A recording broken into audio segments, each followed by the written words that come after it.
우리 이야기를 좀 해볼까 합니다. 한국 경제 어디로 가시나이까 이건데, 일단은 뭐 지지율이라는 게 뭐 크게 의미가 없을 수도 있는데요. 지지율을 보면 지금 좀 많이 빠지긴 했습니다. 60일까지 빠졌다가 63까지 기무사 뭐 개혁 이런 얘기 나오면서 63까지 약간 반등을 했는데, 일단 전체적으로 하락 분위기는 맞아요. 근데 처음에 너무 높았잖아. 86이라는 말. 허니문 기간 때 높았다가 좀 내려오는 거는 뭐 어느 정권이나 마찬가지인데, 근데 문제는 내려오는 게 문제가 아니라, 여기에 보면 잘했다는 사람은 뭘 잘했냐고 물어본 거고요. 못했다는 사람은 뭘 못했냐고 물어본 거고. 이게 중요한 겁니다. 잘했다는 건 이제 주로 이거랑 거의 이제 북한 문제네요. 외교 잘하고 북한 문제 해결 잘했고, 대북 안보 문제 잘했고, 복지를 잘했고, 소통을 했고, 개혁 접해 다 골고루 이건데, 돈 빼고는 다 잘했다는 거예요. 그죠? 심지어 노력도 있어. 얼마나 일을 열심히 하면 노력한다고.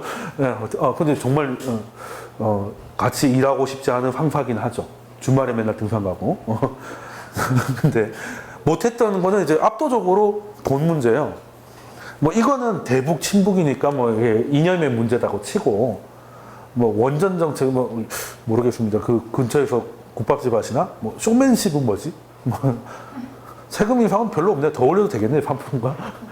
독단적도 있습니다. 이건 박사모가 전화를 받았나 봐요. 그러니까. 근데 결론은 이게 40%가 경제가 먹고 살기 힘들다는 얘기잖아요. 기대감이 좀 컸는데 이게 더 힘들어졌다 이거거든. 자, 그러면 이게 진짜 기분 탓일까? 기분 탓일까? 사람들이 그냥 하는 소리일까? 맨날 죽는 소리 하는 거 뭐 뻔한 소리 아닌가? 한번 지켜봐야 되는데, 기분 탓은 아닙니다. 일단은 지금 우리나라 경제 성장률이 자꾸 전망치가 하락하고 있는데, 이거 심각한 문제예요. 우리나라는 신흥국입니다. 신흥국의 숙명은 어떤 불법 행위를 제외하고는 어떻게든 돈을 벌어와야 돼요. 왜? 우리나라는 자본 축적이 아직 약합니다. 그 말은 내수 가지고 소비 중심으로 돌릴 수 없다는 얘기거든. 뭐 인구가 많으면 된다 그러는, 그 인구 많다고 다 되는 건 아니고, 돈 있는 사람이 많아야지. 그죠? 근데 일단은 우리나라는 돈을 벌어야 되니까 제일 문제는, 돈이 안 벌리기 시작하면 모든 문제가 발생합니다. 외환위기부터 시작해가지고. 근데 그 척도가 GDP인데요. 이게 지금 올해 2분기 GDP 성장률이 우리나라가 2.8% 발표가 나왔어요. 2.9%. 그래서 미국이 2.8% 나왔거든요. 그래서 청와대 게시판에는 우리가 미국, 일본, 독일, 프랑스보다 높게 나왔다라고 돼 있는데, 그거는 조금 말장난에 가깝죠. 아니, 왜냐면 연봉 3억인 친구가 있고 연봉 3천인 친구가 있어. 연봉 3억 친구가 이번에 연봉 5% 올라갔어요. 근데 얘는 3천만 원짜리는 10% 올라갔어. 내가 더 많이 올랐는데 좋아해야 돼, 지금? 그거 아니잖아요. 그리고 0.1% 차이, 0.1%. 우리나라 GDP가 1조 7천억인데 20조 넘는 미국보다 0.1% 앞섰다는 거는 좀 힘들잖아요. 그리고 미국이 이번에 3분기는 4% 나왔어요. 이건 미국이 미친 거라고 봐야 되는데, 미국은 그렇게 나오면 안 되거든요. 미국은 그냥 3% 이내에서 그냥 적당히 하는 게 맞는데, 너무 과열되면 문제인데, 지금 보면 뭐 미국은 제껴놓더라도 일본이 5조 달러 넘고 독일이 4조 달러가 넘는데, 그거보다 그냥 비율만 높다고 자화자찬하기에는 그럴 분위기가 아니다. 이건 심각하게 받아들여야 된다라고 생각을 하고, 중요한 게 뭐냐면 이 성장 기대치가 자꾸 꺾인다는 말은 사람들이 뭐 하려고 하다가 안 하게 되잖아. 그래서 투자가 꺾이기 시작해요. 이 투자가 뭐 주식 투자 이런 게 아니고, 뭐 설비나 이런 게 뭔가 사업을 하기 위해서 고용과 뭔가를 일으키는 건데, 올라갔다가 꺾이기 시작하잖아. 꺾이기 시작하고, 정부 지출도 돈을 잘 안 써요. 우리나라는 지금, 그리고 자영업자가 힘든 게 뭔지 아십니까? 예전보다 매출은 작은데 요즘엔 다 카드 쓰잖아요. 그래서 현금으로 숨길 수 있는 노출이 거의 없어요. 그러니까 실질적으로 매출은 더 작아졌는데 그 노출되는 게 늘어나서 세금은 더 늘어나는 게, 그리고 최저임금은 늘었고, 이런 상황에서 지금 뭔가를 기업 민간 투자가 하면 정부가 나서서 좀 분위기를 쇄신해야 되는데 그런 것 같지도 않다라는 거고요. 그리고 이거는 이제 기재부의 문제라면 한은도 문제가 있습니다. 통화 정책도 너무 순진하다는 거예요. 일단은 자, 우리나라에 돈이 안 돕니다. 문제죠. 돈이 안 돌아요. 그리고 이게 2015년 그 이후부터 눈에 띄게 줄었거든요. 돈이 안 돕니다. 그리고 최근에는 조금 더 뭐 굴곡이 있지만 이 하락세가 더 심해 보이는 뭐 이런 문제가 시중에 돈이 안 돈다는 겁니다. 자본주의는 돈이 돌아야 되는데 이거 고혈압보다 더 위험한 게 저혈압이라고. 왜 그런가 했더니 일단은 산업 생산이 다시 꺾였어요. 그러니까 뭔가 생산 안 한다는 거. 왜? 설비 투자를 안 하니까. 뭐 투자를 해야 생산을 하고 그러려면 돈을 조달해야 되고 돈이 돌 텐데 다 안 돌아요. 그러면 하나는 뭘 해야 됩니까? 차라리 금리 인하를 하든지 부양을 해야죠. 이렇게까지 돈이 안 돌면 더 돌려야지. 그런데 미국이 그러는데 우리도 올린다고 그러고 있으니 순진하다는 거죠. 아까 잠깐 미리 말씀을 드렸는데 우리나라 금리하고 미국 금리하고 비교를 놓고 미국이 더 높다고 뭐 미국으로 빠져나간다는 거는 굉장히 순진한 생각이다. 우리나라는 저축의 대상이 아니라 투자의 대상이기 때문에 성장률이 미국보다 안 나오면 그때 돈이 빠져나가는 거예요. 그러니까 다소 부담이 되더라도 이 정도까지 돈이 안 돌면 금리 인하를 하든 어떻게든 부양책을 써가지고 정 안 되면 정부가 나서야지. 그러니까 하는은 금리 차이 때문에 겁이 나서 못하겠다 그러면 정부가 좀 나서서 해주던가 하는도 도와주든지 해야 되는데 계속 올리겠다는 식으로 군부를 떼고 그렇다고 제대로 올리지도 못해. 이게 뭐야? 그럴 것 같으면 아예 올리지 말든가. 그러니까 분위기도 다 죽여놓고 원하던 걸 하지도 못하고 정부는 지금 세금이 생각보다 많이 거쳐가지고 이거 어찌해야 되나 이러고 있는 상황이에요. 그 세금이 어디서 많이 나오냐 했더니 대부분 또 민간 그쪽에서 다 빨려 들어온 거고 그 돈이 안 도는 거지. 그러면 우리나라는 경제 규모에 비해서 외환 보유고도 만만치 않게 있고 일단은 대외 부채, 단기 해외 부채가 별로 없기 때문에 금리 인하를 해가지고 좀 이렇게 돌리는 것도 나쁘지 않거든요. 성장률만 나오면 된다니까.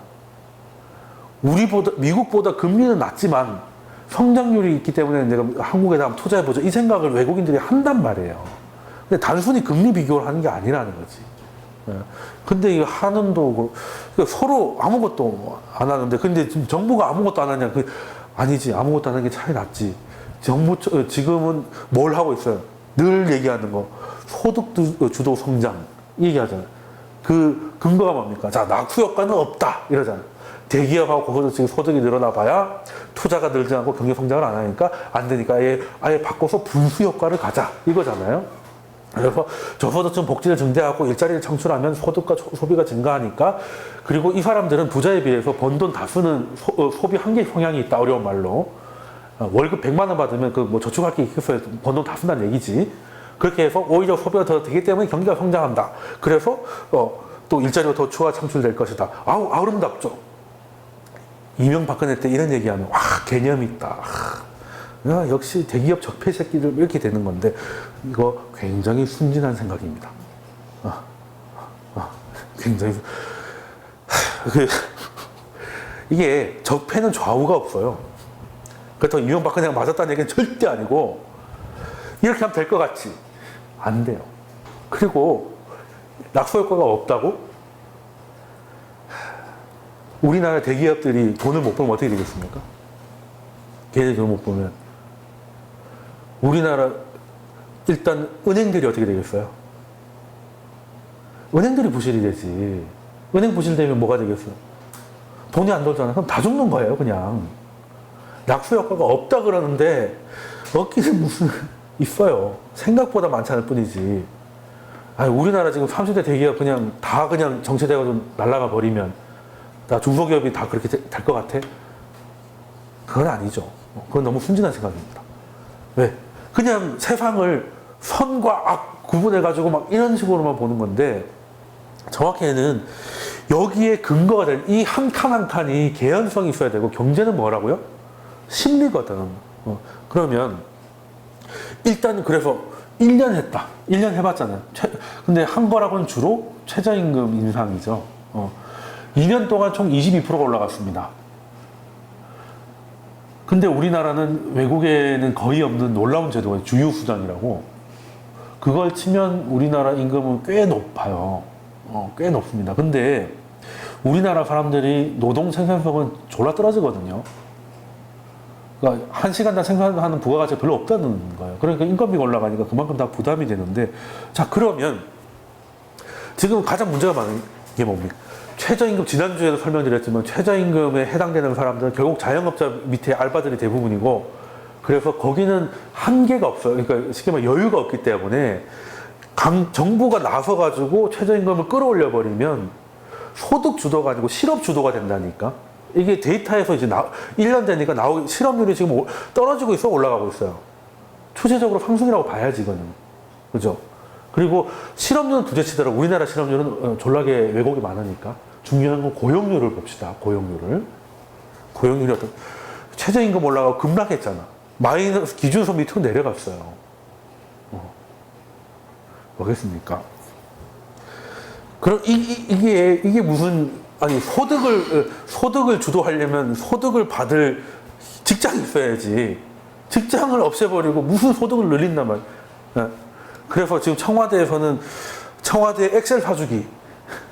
자, 2.8이 2.1 밑에 있어요.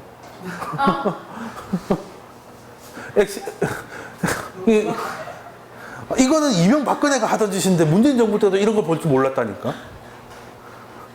아니, 이게 2.1이잖아요. 올라가고 있네. 근데 뭔가 지금 보니까 2.8이야. 저거 청와대에서 그걸 가져온 거 맞아요? 네, 캡처한 조작한 거 거. 아닙니까? 청와대가 조작했지. 제가 조작한 게 아니고. 뭐 그렇습니다. 아니, 늘어나고는 있는데, 아니, 좀 그렇잖아, 이거는. 예전에 그 JTBC에서 뭐 안철수 띄워주기도 아니고, 엑셀에 오류가 있다. 근데 안 고쳐요. 이거 가지고 말 많이 올라갔고, 게시판에? 안 고치더라고. 이게 설마 문재인이가 문재인 대통령이 그러진 않았을 거고, 그 실무자들이 뭔가 좀 좋게 하고 싶은데 하다 보니까 이제 과욕이 좀 묻어나온 거 아니겠느냐 하는데, 그래도 이게 들켰으면 고치면 되지. 뭘 또 그걸 또 지키고, 한마디로 이게 거기서 느끼는 게 뭐냐. 이게 상징적인 거예요. 소득주도 성장 된다고 생각하고 있다는 겁니다. 생각하고 있다는 거예요. 일단은 세부 데이터를 보겠습니다. 일단은 소득이 늘었냐. 그래, 소득 주도라니까 소득 주도를 했는지 한번 봅시다. 그럼 소득 하위 20%의 가계소득이 8% 감소했어요. 근데 상위 20%는 소득이 9.3% 증가했습니다. 그러나 일단 직장에서 잘렸구나. 그렇죠. 그리고 보통 보면 어떤 일이 벌어지냐면, 편의점에서 한 시간에 예를 들어 10,000원 벌 수 있다 라고 했을 때, 뭐 이런저런 거 다 챙겨 받으면 뭐 그 정도, 어느 정도 일을 하면 월급 한 120 받을 수 있다고 치죠. 그렇게 됐다고 봐요. 그러면 중소기업 생산직들이 빡세게 일해가지고 한 달에 한 170, 160, 180 이렇게 받아요. 그러면 편의점 알바하는 게 낫잖아. 이해되시죠? 그러면 200 정도는 올려줘야 편의점으로 안 갈 거 아니에요. 그러면 그 기업들은 한계 기업이거든. 겨우 한 달 벌어 한 달 살고 뭐 이런 데인데 월급 올려주니까 망해. 그냥 장사를 접자 되는 거죠. 그러니까 한계 기업들이 도산하니까 그 빈자리를 메이저들이 다 해먹는 거죠. 그러니까 상위 20%는 소득이 늘고, 하위에서는 그 와중에 잘려나간 사람들 때문에 소득이 줄어드는, 그래서 이거는 소득주도 성장이 아니고 실업주도 침체라니까. 빈부차가 심해져. 그렇죠. 심해졌습니다. 네. 이거는 그래서 뭐든지 책으로만 배운 사람들을 그래서 어공이라 그러죠. 어쩌다 공무원 돼가지고 자기 머릿속에서만 소득주도 성장을 한 나라가 없어요. 아이디어 수준만 나와 있는데 이걸로 실제로 돌려본 적이 없습니다. 케인지안이나 통화주의자들은 80년대 뭐 이렇게 해가지고 다 많은 나라들이 그걸 따라 했다가 뭐 하다못해 마르크스는 공산주의 했다가 또 실패하기도 하고, 실질 경제가 실무 경험이 있단 말이에요. 근데 지금 말하는 소득주도 성장은 이론입니다. 아이디어 수준이에요. 이거를 국가 경제에다가 바로 투입했다는 건 말이 안 되는 겁니다. 아니 소득주도 성장 정책이 한 번도 시행된 적이 없다고요? 없어요. 얘기만 나온 겁니다. 브라질의 부산 이건 또 굉장히 놀라운 얘기인데. 브라질은요, 그냥 그 의미 없다고 보시면 되고요. 브라질은 아주 조금 그냥 이렇게 그렇게 하는 말들이에요. 그건 브라질 지금 상태를 아십니까? 요즘 지수 많이 올라오긴 했는데 그걸 가지고 마을 단계에서 있었던 거 가지고 뭐 국가 단위로 실물 경제에 적용해 본 적이 없다니까요. 한 프로젝트 이런 거 말고 소득주도 성장으로 중산층을 두텁게 한 이룬 역사가 있느냐 국가가 있느냐 없습니다. 없어요. 있으면은 뭐 논문도 아직 다 아이디어 수준입니다. 그러니까 이런 발상이 어디서 나오는 딱 여기서 나오는 겁니다. 자, 불평등이 심각하다. 지금 청와대 정책실장이죠. 뭐 이거는 뭐 틀린 얘기가 아니에요. 80년대 때는 대기업하고 중소기업이 임금 차이가 거의 안 났는데 최근에는 임금 차이가 거의 2배가 나니까 그래서 불평등이 심각해졌다. 그래서 이 사람들의 소득을 올려줘야 소득을 올려줘야 아까 말했던 그 사람들이 돈을 쓰고 그래서 수요가 발생하고 다시 기업이 투자하는 아름다운 세상이 열린다라는 거예요. 말만 들으면 딱 그럴싸하죠. 근데 이거는 제가 왜 이걸 갖고 굳이 얼굴까지 다 실물까지 얘기하면서 비판하는 이유가 뭐냐면 이거는 시야가 좁다는 거예요. 자, 이때 대기업하고 이때 대기업하고 다릅니다. 그죠? 80년대 최고, 자, 70년대 최고 신랑감. 어디 다니? 건설사. 아니요. 그거는 화학회사는 상사입니다. 상사맨. 무역회사. 네. 미색 나오는 거 있잖아요. 왜? 우리나라가 뭐가 없으니까 다 사고 파는 상사맨이 최고였다고요. 그때 상사맨이 우리나라 직장인 소득에서 최고 많이 내고 그랬다니까. 네. 근데 지금은 어디입니까? 지금 우리 최고 신랑. 요즘 어느 게 인기가 좋지? 아니요, 공무원은, 정확하게 말씀드릴까요? 차관급 공무원 딸 정도 돼요.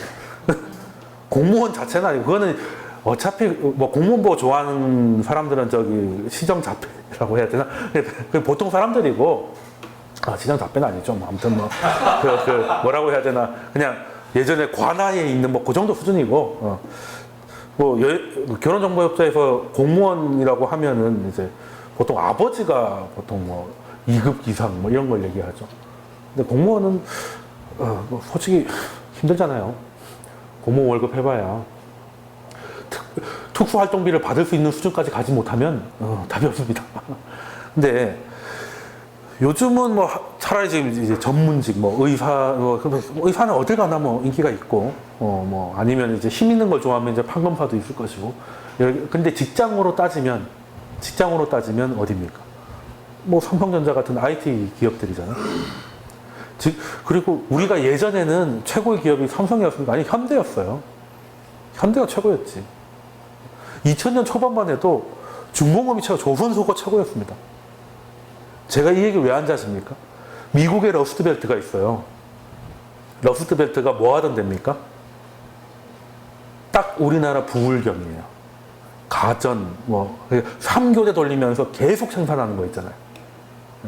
원래 1인당 GDP가 3만 불을 넘어가면 그런 산업들은 망하게 되어 있습니다. 왜? 가격 경쟁력이 안 나오거든요. 우리도 그렇게 될 겁니다. 이제 부울경은 더 이상은 한계가 왔어요.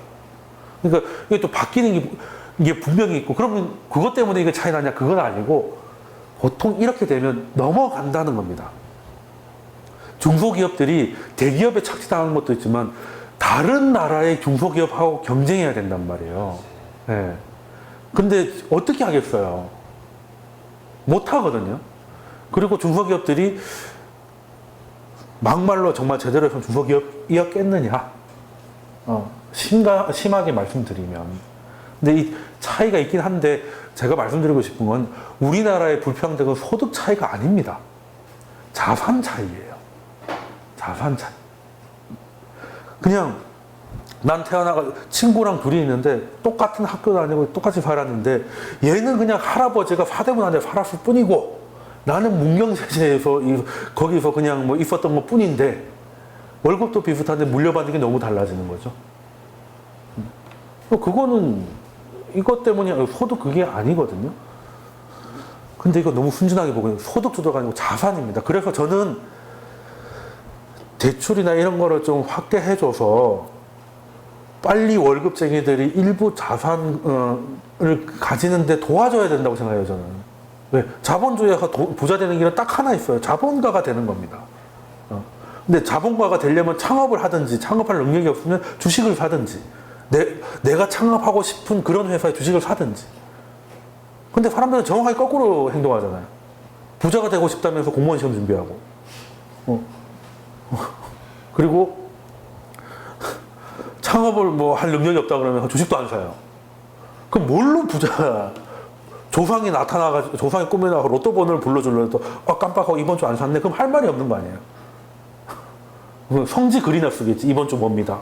저는 못 샀지만 뭐 이렇게 되는 그런 거 아니겠느냐. 아유, 너무 그러니까 근데 이분이 나빠서가 아니라 너무 선의로 하려고 그래서.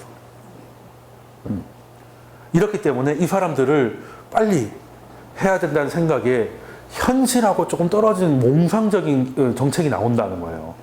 이분이 나빠서가 아니면 너무 착해서 문제예요. 너무 착해서. 어떤 사람들 네. 월급을 올려줘서 빨리 네. 올리겠다 이제. 그거는 정책 가진 사람들이 당연히 생각할 수 있는데, 이제, 그래서 저도, 이제 문재인 대통령도 이제는 좀 안 거죠. 그래서 원래 경제 쪽으로는 경제부총리, 김동연 경제부총리가 있고, 장하성 경제시장이 있는데, 장하성 경제시장으로 막 돌아가다가, 이제 1년 정도 데이터를 보니까 좀 문제가 많다라는 게 나왔잖아요. 근데 장하성 실장을 바로 날리면 공격을 받아요. 왜냐하면 소득주도 성장한다더니 뭐 1년 만에 때려치고 막 역시 경제는 보수가 잘해 이런 식으로 공격을 받을 수가 있으니까 장하성은 남기고 팔다리를 자릅니다. 그래서 여기서 이제 소득주도 성장은 이 홍장표 이 아저씨가 주도를 했는데요. 근데 이 아저씨가 논문 낸 적이 있어요. 한국의 노동소득 배율 변동이 총수에 미치는 영향 해가지고 임금주도 성장 모델의 적용 가능성. 옛날부터 이 생각을 해왔다는 거죠. 근데 그 논문에 제가 했던 얘기가 있습니다. 최저임금 올리면 영세한 자영업자들이 피해를 입는다. 그것만으로도 되지 않는다고 자기가 논문 써놓고 정책은 굉장히 단순하게 나와버렸어요. 그래서 자기가 우려했던 그대로 부작용이 나온 거죠. 몰랐던 게 아닙니다. 그리고 외국에서도 대외 시장 의존도가 높은 국가에서 소득 분배 개선으로 소비가 증가한다 하더라도 수출과 투자가 감소한다면 총수요가 증가하지 않기 때문에 소용없다는 게 벌써 학계에선 다 나와 있어요. 우리나라는 지금 분배가 아니고 일단 성장을 하고 그 다음에 그 분배를 좀 하는 게 맞다는 겁니다. 우리는 어쩔 수가 그래서 자본 축적이 이루어지면 우리나라의 내수 시장이 커지면 그때 이제 하는 거지. 일단 성장의 아젠다를 절대 놓치면 안 된다는 거예요. 성장 때문에 분배를 하지 말라는 게 아니라 분배도 사실은 좀 더 성장하기 위해서 해야 되는 거지. 지금 이 운동권들이 잘못한 게 뭐냐면 성장이라는 아젠다를 보수한테 뺏겨버렸어요. 그러니까 무조건 정의나 뭐 분배 이런 얘기만 해야 돼. 그래서 정책이 거기 갇힌단 말이에요. 그러니까 현실 세계에서는 이념이 아니잖아. 이념 우리끼리 머릿속의 생각이고 현실 경제 그렇게 돌아가지 않거든. 성장이 나와야 분배를 하든 그리고 좀 더 성장하기 위해서 분배를 하는 거예요. 그래서 참 이분들의 마음은 알겠는데 많이 고생하셨으니까 이제 좀 쉬는 것도 좋은 방법이다. 그래서 참 그렇습니다. 이게 공부만 하신 분들이 이게 조금 문제야. 그리고 이분이 그렇다는 게 아니라 좀 이게 먹물들 있죠. 어디서 좀 대학 교수 좀 하다가 갑자기 공무원 되신 분들이 이 문제가 뭐냐면 이게 자기 생각을 계속 연구해 왔기 때문에 그 자기가 그 현장에 대해서 감각이 너무 떨어져요. 그런 문제가 분명히 있습니다. 장하성 저 사람이 실무 해본 적 없죠. 해본 적이 없어요? 네. 그래서 어공이라고 어쩌다 공무원이 됐다고. 뭐 자기 딴에는 많은 운동을 했습니다. 뭐 소액주주 운동도 하고 막 했는데 뭐 실무 정책 솔직히 우리나라에서 어느 정부가 장악석을 쓰겠습니까? 문재인 정부나 되니까 얘기를 하는 거지. 뭐 박근혜가 썼겠어요? 박근혜는 차라리 뒤에서 뒤를 캤을 것 같은데. 자 그러면 좀 더 어느 정도까지 얘기했으니까 이제 데이터 갖고 얘기해 봅시다. 아 그냥 기분 가지고 지금 현 정부를 까는 거 아니냐? 돈 벌더니 보수가 됐네 이런 이럴 수도 있기 때문에 팩트를 가지고 제 친구들이 지금 그래요. 이것들이. 저도 오늘 오면서 그런 느낌 많이 받았는데. 아니 저는 딴 거 없습니다.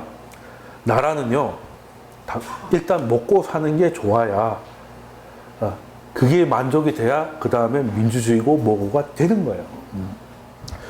10년 전에 한겨레 이런 데가 베네수엘라에서 답을 찾자마 이랬잖아요. 베네수엘라 지금 어떻습니까? 1달러 베네수엘라 지금 진짜 쌀 포대에 다 넣어야 돼요. 여자들은 성매매 외에는 직장도 없습니다. 기름을 퍼내면 되는데 기름 펄 수가 없다면 말한 거 다. 그때 차베스였죠. 차베스도 있고 지금 마두로도 있는데 그 이번에 또 뉴스에 났잖아요. 그 드론으로 뭐 했는데 제가 볼 때는 그것도 자살 것 같은데 그 양반들의 특징이 뭐만 하면 다 미국이라 그래. 그러니까 미국 가면은 다 그러니까 우리 예전 그 자유한국당이 뭐만 하면 북한의 지령이다 이러잖아요. 그러니까 그 동네는 뭐만 사건만 터지면 미국의 지령이라고. 제가 볼 때 미국 별로 관심 없는데 그 이미 망한 나라한테 뭐 볼 게 있다고. 옛날에 차베스나 이럴 때는 남미 전체 분위기가 그렇게 흘러가. 그리고 요즘 남미 학계가 반성하고 있습니다. 너무 이념으로 우리가 생각을 했다. 맞아요. 남미 중에 제대로 사는 나라가 하나도 없는 데는 다 이유가 있다. 칠레는 좀 괜찮지 않나? 칠레요? 뭐 그냥 뭐 와인 열심히 만들고 하는 것 같은데. 뭐 칠레가 그래도 뭐 사건은 없는데 뭐 베네수엘라나 뭐 이런 데보단 조용해 보이네. 그래도 뭐 별로 뭐 그 와인 외에 메이드 인 칠레 보신 적 있어요? 없잖아요. 뭐 그런 거죠. 브라질도 뭐 커피밖에 없는데. 자, 그럼 팩트 한번 보겠습니다. 자, 제가 우리나라 노동 생산성이 떨어진다고 말씀드렸죠? 지금 또 떨어지네요. 뭐 예전에는 뭐 이명박근혜 때야 뭐 떨어지는 건 당연한 거고 좀 올라가나 했더니 역시 생산성이 안. 요게 나와야 자 나라가 돈을 버는 거는 딱 세 가지 방법입니다. 첫 번째 많은 사람이 일을 하는 거, 고용이 증가하는 거죠. 두 번째 일을 오래 하는 거. 일을 오래 하니까 뭔가 생산이 많이 될 거 아니야. 세 번째 일을 잘하는 거. 같은 시간에 일을 해도 물건이 더 많이 나오는. 근데 우리나라는 첫 번째 고용은 줄어들고 있죠. 두 번째 시간은 줄이고 있죠. 주 52 해가지고 줄이고 있고 웨라벨 가즈아 뭐 이러고 있지 않습니까? 그리고 노동 생산성은 일을 잘하라고 했더니 웨라벨하면 일 잘해주라 했더니 같이 퍼지고 있어요. 그러니까 뭘로 지금 성장을 하자는 건지. 그래서 서베이입니다. 네, 물어봤어요. 앞으로 살림살이가 좀 어떠실 것 같아요? 좀 기대가 있었죠. 작년 5월입니다. 완전 좋아질 것 같아요. 박근혜가 사라졌잖아요. 이랬다가 하다 아니요 다 죽을 것 같아요. 이렇게 된 거예요. 네. 실제 그게 매출이 안 나오니까. 언제부터 알고 이게 문재인 대통령 취임 때입니다. 이게 나라냐 촛불 시위할 때가 이때고요. 이제 바뀌었잖아. 문재인 대통령이 5월에 취임했잖아요. 그래서 앞으로 가게 생활 수준이 좋아질 거라고 했고 그때 코스피도 많이 올랐습니다. 근데 좋아진 것 같은데 뭔가 좀 옆으로 좀 가다가 힘들어요. 이게. 그냥 말할 것 같아요. 이렇게 된 거고 국내 경제 상황 똑같죠. 좋아질 것 같아요. 아닌 것 같아요. 이렇게 된 거예요. 이거는 서베이니까 심리가 이렇다는 거예요. 그리고 고용 어떻게 해요? 야, 이제 열심히 뽑아 일해야죠. 그러니까 있는 애들 다 쫓아내야 될 것 같아요. 그럼 바뀐 거죠. 1년 만에 참 드라마틱하잖아. 그죠? 아니, 이렇게 기대가 컸는데 왜 1년 만에 이렇게 되냐. 이거가, 그러니까 쌓이고 있다가 뭔가 좀 아닌 것 같다고 쌓이고 있다가 진짜 이건 아니다라고 한 게 최저임금의 인상이에요. 제가. 거기에서는 너무 밀어붙였잖아. 근데 어차피 보수들은 상관없어요. 아니 뭐 대기업 다니는 사람은 최저임금과 뭔 상관이야. 근데 이제 지지했던 사람들 중에 자영업자들도 많을 텐데, 이제 내수 경기도 좋아지고 해야 되는데, 그 사람들이 타격을 받으니까 알바 줄이고, 아니면 가족들을 불러야 되고, 장사 접어야 되고, 뭐 이런 식이. 지금 권리금 받기 위해서 적자인데도 못 본다는 가게 태반입니다. 명동 공실이 2% 늘었으면 말당한 거죠. 명동 우리나라 최고의 쇼핑 그 거리인데도. 자, 그럼 조금 더 보겠습니다. 자, 똑같은 얘기죠. 생활 가게 앞으로 어떨 것 같으면 망할 것 같아요. 경제 상황 좋아질 것 같습니다. 망할 것 같아요. 돈 좀 버실 것 같아요. 이젠 잘 벌리게. 이렇게. 그 돈은 다 어디로 갔나? 그래서 이제 물가가 오를 것 같습니까? 아니요, 다 망할 것 같은데요. 이렇게 된 거면 이러면 이 정도 됐으면 한 정책이 1년 만에 이렇게 망하기도 힘들 겁니다. 창조경제 이후로 이렇게 폭망한 거 처음 봤어요. 그러니까 이거는 분명한 정책 실패죠. 그러니까 이거는 심리가 하도, 조중동에서, 이거 서베이니까 조중동에서 하도 까가지고 그런 거 아니에요? 그럼 실물 지표 봅시다. 실물 지표. 자, 제일 중요한 게 뭐겠습니까? PMI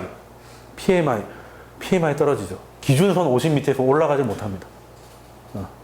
지금 무슨 설비를 늘린단 말이야. 일단 닥쳐. 이렇게 된 거고. 경기 선행지수 계속 꺾이고 있죠. 자, 주요 국가 중에서 경기 선행지수 꺾이고 있는 나라는 우리나라밖에 없다고 제가 계속 말씀드리는데 계속 안 올라가고 있어요. 그리고 재밌는 건 지금 최저임금 외에도 그보다 먼저 한 게 뭡니까? 파리 부동산 대책이죠. 부동산 대책이 골자가 뭐였습니까? 대출 안 해줌이잖아요. 대출을 안 해줬더니 가계대출이 증가율이 좀 빠졌어요. 드디어 이제 가계대출 잡는 겁니까? 했더니 대출이 안 나와서 카드론을 땡기고 있다. 최악인 거죠. 담보대출이 위험해요? 신용대출이 위험해요? 이자가 최소 더블입니다. 그러니까 이것도 문제가 생긴 거죠. 문제가 생긴 거고.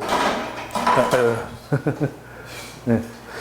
그러면 어디가 문제인지는 정확하게 보이는 겁니다. 자, 지금 이게 뭐냐면 이 기준선이 1인데요. 기업들이 어느 정도의 임금을 주는 일자리를 몇 명 뽑을 것인가 이런 걸 보거든요. 기업들이 뽑을 거는 100만 원 미만밖에 없습니다. 왜?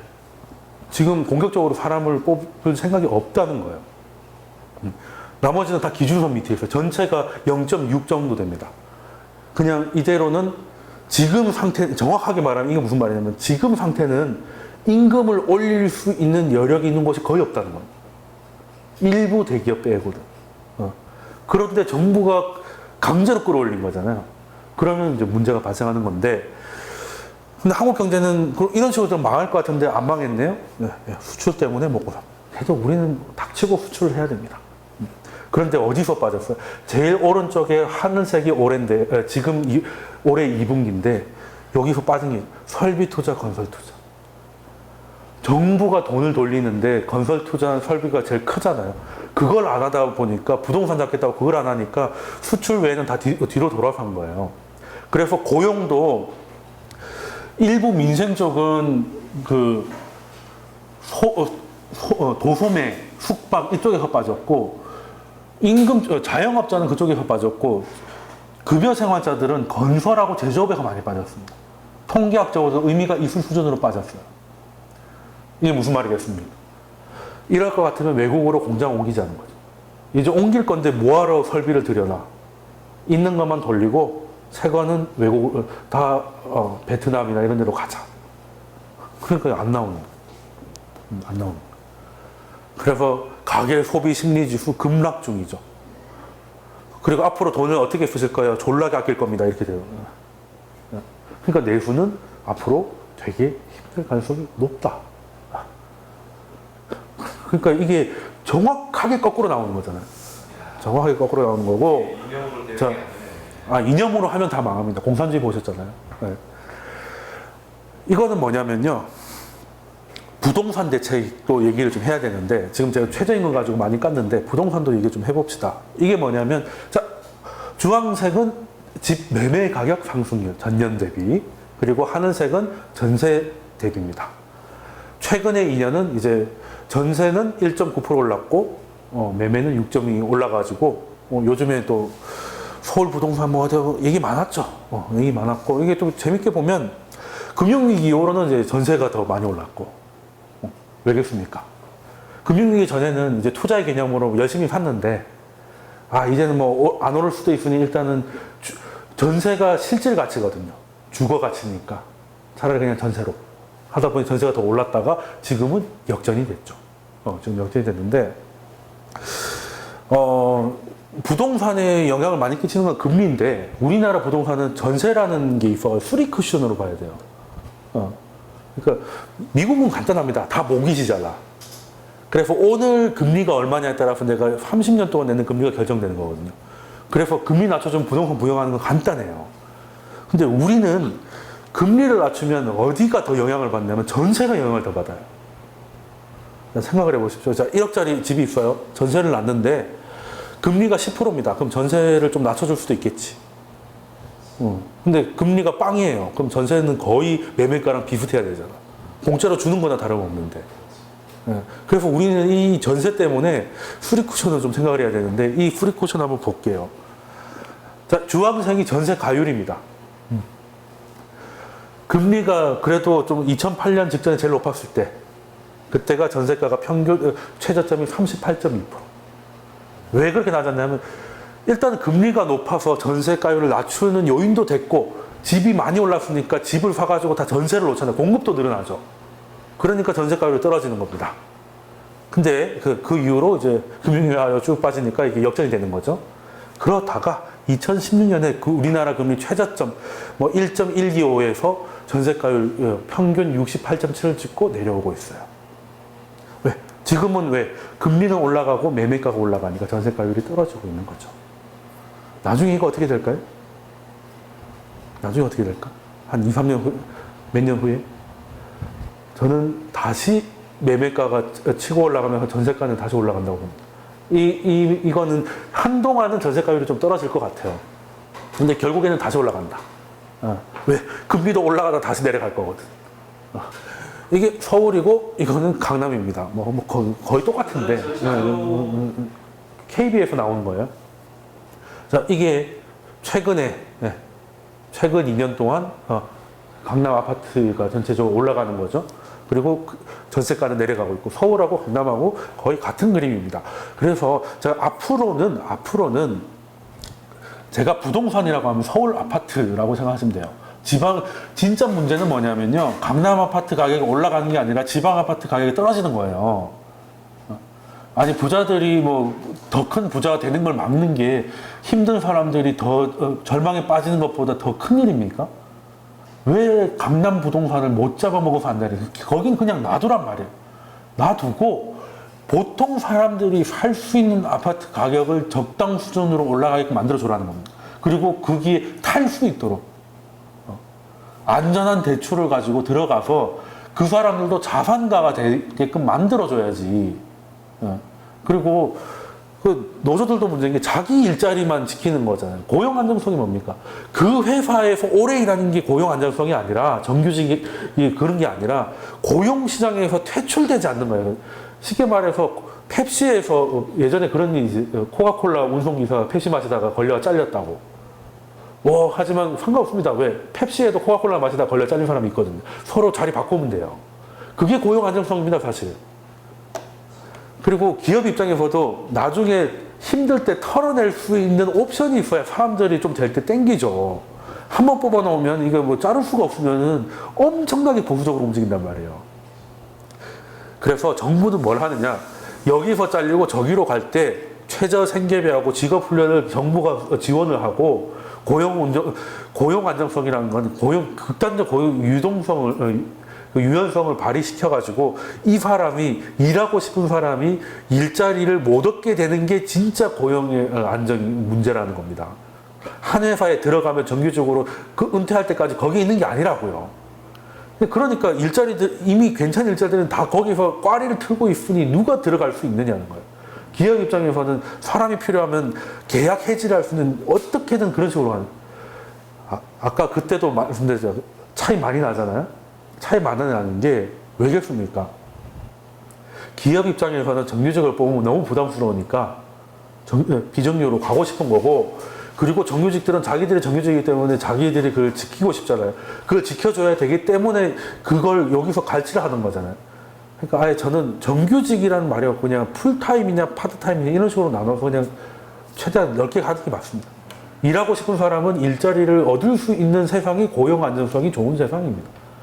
어떻게 한 회사 들어가가지고 쉰까지 환갑 때까지 일할 생각을 하고 있냐. 그게 놀라운 발상인 거예요. 근데 사실 우리도 약간은 변했어요. 예전에는 뭐 현대 다닌다, 삼성 다닌다 이랬죠. 왜? 기업이 곧 집이었거든요. 그래서 회식이 있어요. 우리는 가족이란 말도 있지만 식구라는 말도 있어요. 식구가 뭡니까? 같이 밥 먹는 입이란 뜻이잖아요. 그러니까 회식이라는 거는 그냥 식구들한테 밥을 주는 거예요. 기업이 하나의 가족이었어. 그랬는데 이제는 그거는 이제 좀 약간 이제 그 헤드쿼터 같은 것도 생겨가지고 조금 이제는 무슨 직종을 얘기하잖아요. 마케팅 일한다. 뭐 엔지니어다. 이런 식으로 됐는데 제가 꿈꾸는 세상은 뭐냐면 제일 좋은 거는 한 사람이 있으면 처음에는 직장 생활을 하다가 한 분야에 좀 어느 정도 경험이 쌓이잖아요. 그러면 나와서 프리랜서로 일을 하다가 왔다 갔다 하는 거예요. 프리랜서와 이제 그 셀러리맨 왔다 갔다 하는 거예요.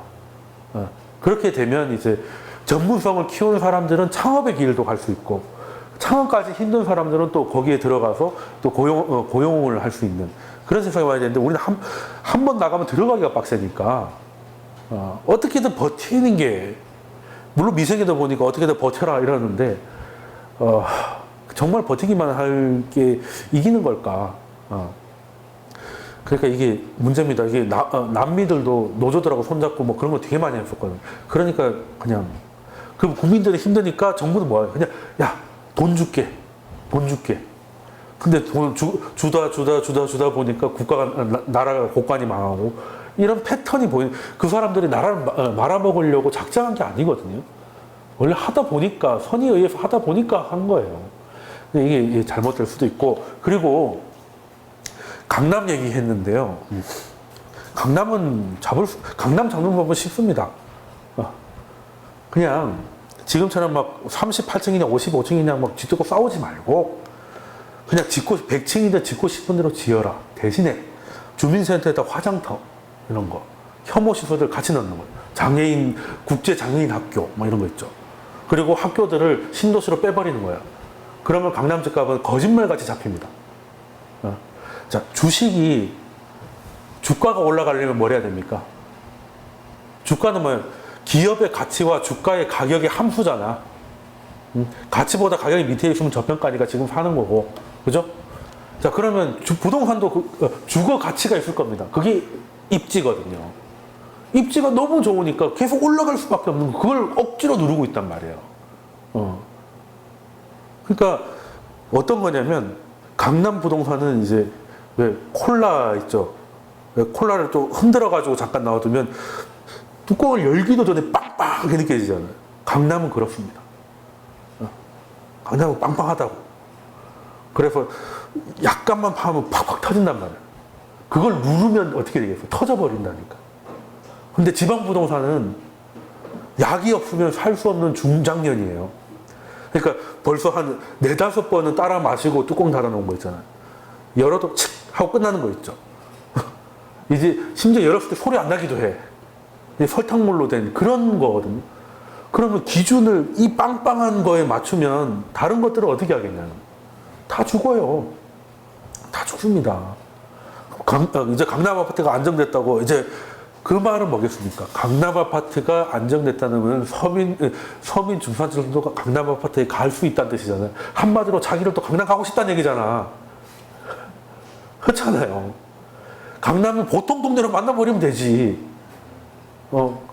그 역마다 그 퀴어 축제하고 사람들 싫다는 거 다 갖다 놓는 거지. 그러면 거짓말 같이 잡힌다니까요. 전세가 폭락하고 장난 아닐 거예요. 강남 엑소더스가 일어날 거야 아마. 그러면 이제 거짓말 같이 잡힌다니까. 그런데 거꾸로 어떻게 됩니까? 강남에는 사람들이 좋아할 것들만 들어오고 있죠. 그런데 지금 정부는 강남 부동산을 잡는다고 하지만 지금 서울에서 강남처럼 개발되는 데가 없어요. 자, 대표적인 거. 지금 한정 부지, 현대 비즈니스 센터 올라가죠. 그 바로 앞에 있는 영동 거기 GTX 환승역이죠. 거기 어마어마할 겁니다. 당군 이래 최대 사업이에요, 프로젝트 당. 거기는 경기도 어디 신도시 이런 데서도 GTX만 있으면 바로 이제 업무를 볼 수 있게 날라올 수 있는 그런 최적의 입지를 만들어주고, 그런 강남이 잡겠다고요? 못 잡는다니까. 그것 때문에 지금 아니면은 그 암세포 같은 거지. 그래, 강남이 너무 올라서 이제 왜 우리 몸도 그렇잖아. 세포들이 이제 계속 이게 번식을 하는데 계속 번식을 하는 게 암세포잖아요. 그래서 보통 암 때문에 죽는 게 아니고 항암제 때문에 죽는단 말을 하잖아요. 그러니까 어떤 거냐면 이제 강남이라는 암덩이가 생겼어. 종양이 발견됐어. 그래서 지금 전체적인 대추를 쥐는 거는 암세포를 죽이기 위해서 밥을 굶고 있는 거야. 같이 죽자는 얘기죠. 암보다 내가 먼저 죽을 수가 있어. 내가 더 고통스럽고. 이럴 때는 어떻게 해야 돼요? 표적 항암제가 필요한 거예요. 표적 항암제가 강남이 뜨는 이유가 입지가 좋기 때문에 그 입지를 희석시키면 된다니까. 학교들을 다 혁신도시로 다 보내 그냥. 학교 안 가겠다 그러면 국가 지원은 다 끊어버리고 경기고부터 시작해야 경기고가 왜 강남에 경기도로 가라고. 그죠? 다 보내버리면 돼. 강남에는 학교 갖고 전부 다 뭐 뿌띠급만 있으면 바로 정상화 됩니다. 그러면은 학군도 없는데 그 반포 그 아파트에 앉아 있으면 아 내가 이거 20억 주고 살아야 되나 이 생각을 할 거 아니겠어요? 잡힌다니까요. 그러니까 그런 건 안 하고 오히려 더 좋은 걸 주고 있으면서, 그래서 지방부동산이나 이런 것들을 좀 해야 돼서 저는 정부가 부동산 잡는다고 대출 잡아서 시장에 돈 안 돌게 하고, 그리고 정부가 나서서 돈 안 쓰고, 그리고 한국은행도 긴축신호 계속 보내가지고 이런 식으로, 그리고 이런 분위기가 쎄한 마당에 금리 인상 시켜가지고 그 안 그래도 위축되는 심리를 완전 그냥 내려놓게 만드는 거, 이거는 문제가 심각하다. 거고, 강남 말고 다른 데를 봐라. 생각하고 싶고요. 제가 오래 뭐 하다 보니까 좀 길어졌는데, 지금 우리나라 가게는 돈이 없습니다. 가게는 돈이 없어요. 기업은 돈이 있다 하더라도 뭔가가 어떻게 될지 모르기 때문에, 불확실성 때문에 돈을 못 씁니다. 써라고 한다고 쓸까요? 그리고 삼성 만나면 뭐 구걸한다 이런 식으로 욕을 하고 그러니. 그러면 남은 거는 정부인데, 정부가 돈을 써야죠, 정부가. 근데 정부가 돈을 쓰는 거는, 그냥 사람들한테 10만원씩 나눠주고 이런 거는 표시가 안 나. 진짜 큰 뭔가가 보여가지고, 어디만 가면 삐까뻔쩍하고 뭐가 올라오는 게 보여야, 이게 돈을 쓰더라도 생색내게 써야지 민간들이 따라붙어요. 이제 이건 되는구나. 근데 표시 안 나게 쓰고, 왜 그 기념일 놓쳐가지고, 생일 놓쳐가지고 욕먹고 케이크 사주는 거하고 똑같다니까? 돈 들었으면 욕먹는 거잖아. 기왕지 뭔가 선물하려면 크게 막 생색내게 막 크게 해야 분위기가 쇄신이 되지. 정부가 하는 건 마중물 역할인데 그거를 안 하고 있으니 좀 안타깝다. 뭐 예전에 보면 뭐 복지가 비용이냐라고 하는데 복지 비용 아니죠. 근데 SOC나 건설, 토목 이것도 절대 비용 아닙니다. 그리고 뭐 국회 때문에 한국당 때문에 안 되는 거 아니냐. 한국당은 이런 거 하겠다면 더 좋아합니다. 원래 토건족이잖아. 물론 그 와중에 헤쳐먹으면 그거는 불법 행위니까 잡으면 되는 거고 하면 됩니다. 우리나라 정부는 돈 많아요. 이제는 정부가 나설 때다. 재정 확대한다고 하면서 왜 자꾸 세금을 올리냐.